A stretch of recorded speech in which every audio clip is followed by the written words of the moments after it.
안녕하세요. 슬기로운 스테이블 코인 생활입니다. 오늘 저희가 좀 깊게 다뤄볼 이야기는요. 최근에 논란이 되고 있는 거죠.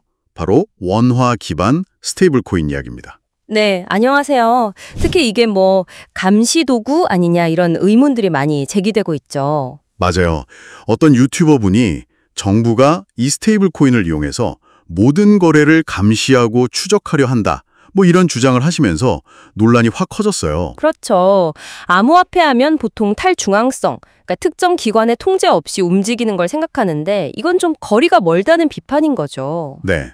그래서 오늘 저희가 받은 자료들을 좀 꼼꼼히 뜯어보면서 과연 이 스테이블 코인이 정말 감시 도구인지 아니면 다른 의미가 있는 건지 여러분과 함께 한번 파헤쳐 보겠습니다. 네, 한번 자세히 들여다볼 필요가 있겠습니다. 우선 말이죠. 그 유튜버분의 주장처럼 왜 이게 감시 시스템처럼 보일 수 있는지 그 구조부터 좀 짚어봐야 할 것 같아요. 네, 그럴 만도 한 게 시스템 설계 자체를 보면 오해의 소지가 충분히 있어 보이긴 합니다. 그렇죠.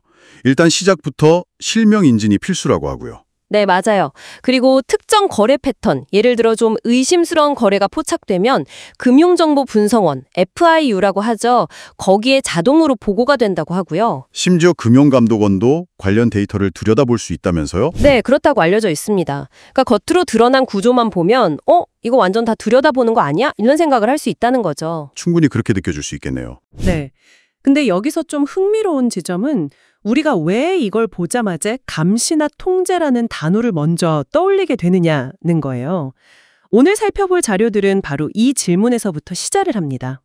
관점의 문제일 수도 있다. 그쵸. 이 스테이블 코인에 쓰인 블록체인 기술 자체는 모든 거래 기록을 남기잖아요. 위변조 불가능하게. 근데 동시에 허가된 기관만 실명 정보에 접근할 수 있게 설계되었다는 점이 중요해요. 그러니까 기술만 볼 게 아니라 그 기술을 어떤 의도로 설계했느냐가 핵심이다. 바로 그겁니다. 단순히 투명하게 기록만 하는 거랑 그걸 특정 목적, 예를 들어 감시를 위해 활용하는 거랑은 다르니까요. 그 설계 의도를 파악하는 게 중요하죠. 알겠습니다. 그럼 이 스테이블 코인이 우리가 흔히 아는 비트코인 같은 암호화폐랑은 어떻게 다른 건가요? 이름 때문에 많이들 헷갈려 하시는 것 같아요. 네, 정말 많이들 혼동하시죠. 스테이블 코인이니까 당연히 암호화폐겠거니 생각하기 쉬운데요. 분석 자료들을 보면 이 원화 기반 스테이블 코인은 탈중앙화된 암호화폐와는 근본적으로 구조가 다르다고 명확히 선을 긋고 있습니다. 구조가 어떻게 다른데요? 가장 큰 차이점은 명확한 발행 주체가 있다는 겁니다. 그리고 철저하게 실명 기반으로 운영되고요. 또 중요한 건 발행된 코인 가치만큼의 자산, 예를 들어 원화면 원화가 은행에 100% 예치돼서 그 가치를 보존한다는 점이죠. 아하, 그러니까 비트코인처럼 누가 발행했는지 불분명하고 익명으로 거래되고 가치가 시장에서 막 변동하는 그런 거랑 완전히 다르군요. 네, 완전히 다릅니다. 그래서 이걸 암호화폐라고 부르기보다는 블록체인 기술을 활용한 디지털 금융상품으로 보는 게 더 정확하다는 분석이 많습니다. 와, 그 관점 전환이 정말 중요하네요.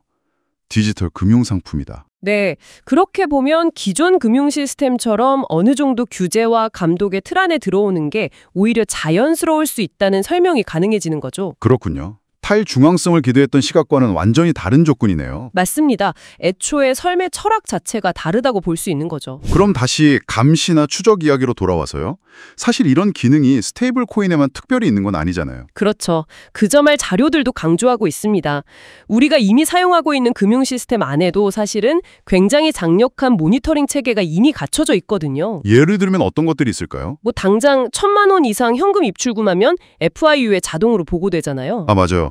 ATM에서 돈 많이 뽑거나 넣으면 연락 오기도 하고요. 네. 그리고 해외로 5,000달러 이상 송금하면 국세청 같은 곳에 통보되고요.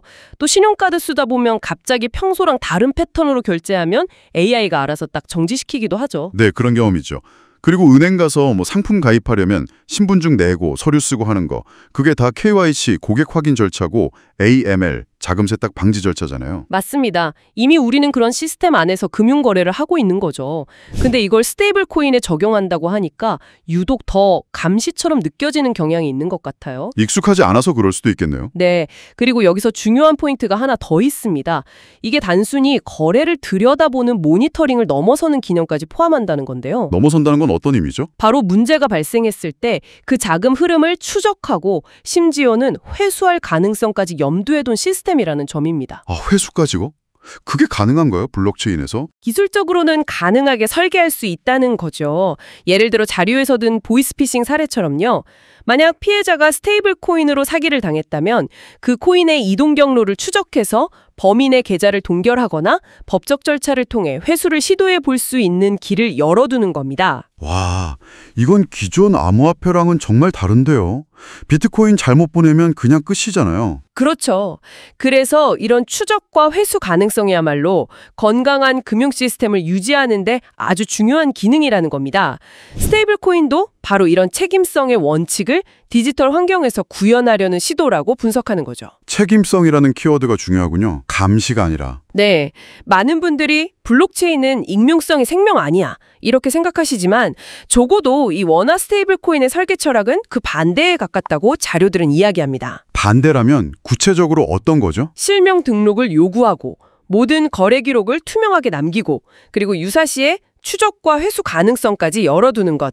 이 모든 게 감시 자체를 목적으로 한다기보다는 문제가 생겼을 때 책임을 질 수 있는 구조, 즉 책임 있는 디지털 금융을 만들려는 설계라는 해석이 우세합니다. 아, 그 설명이 되게 와닿네요. 아무도 못 건드리는 완전한 익명자산은 문제가 터져도 누구도 책임져 주지 않는다. 하지만 추적이 가능한 투명한 자산은 사고가 났을 때 책임지고 복구할 가능성이라도 있다.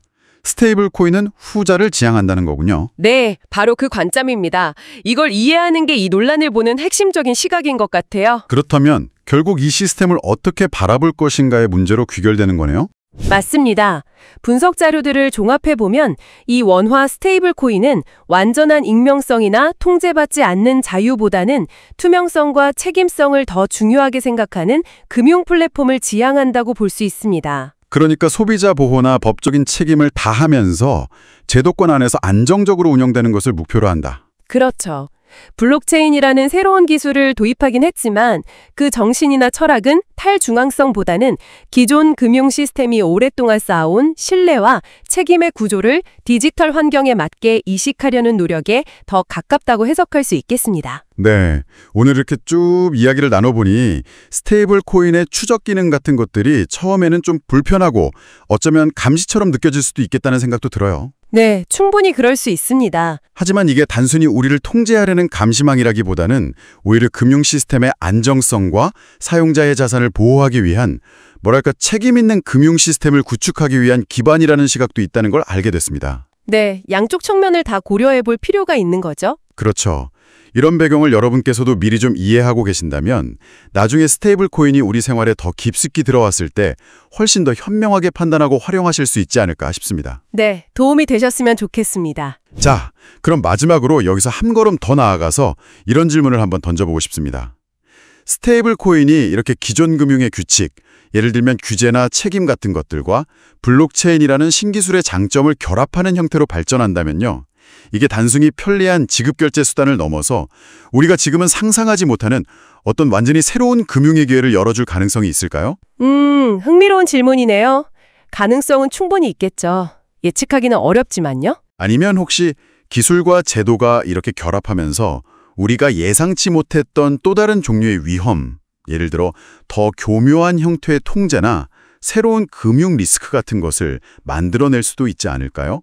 그럴 가능성도 배제할 수는 없겠죠.